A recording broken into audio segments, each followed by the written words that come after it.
The world watched as a familiar storm brewed in the South. President Trump, on February 12, 2025, unleashed a new wave of tariffs, this time targeting Canada. Steel, aluminum, and automobiles were caught in the crosshairs. This wasn't about renegotiating trade deals, it was about protectionism. A wall erected with tariffs instead of concrete. The message was clear: American jobs first, consequences be damned. The stated goal? Safeguarding American industries from what the administration deemed unfair competition. The reality? A dangerous gamble with the livelihoods of workers on both sides of the border. The integrated nature of the North American economy, a testament to decades of cooperation, was suddenly under threat.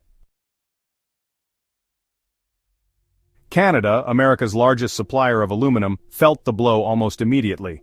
Industries, particularly in Ontario and Quebec, braced for layoffs. The Canadian dollar faltered.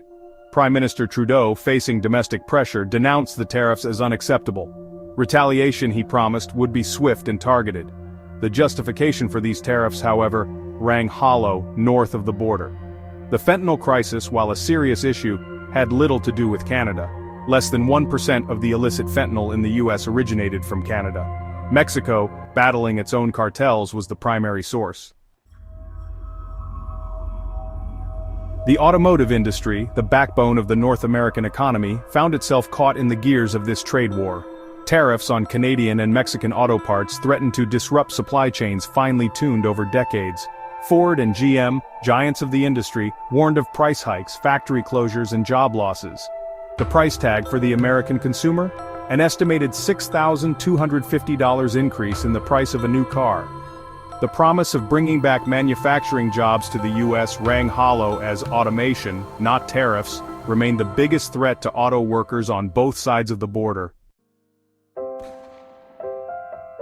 The international community watched with a mix of apprehension and condemnation.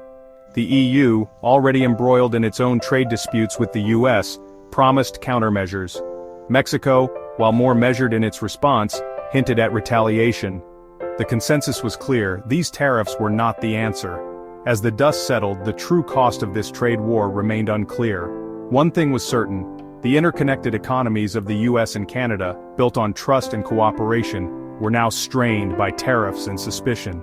The future, once bright with the promise of shared prosperity, now seemed shrouded in uncertainty.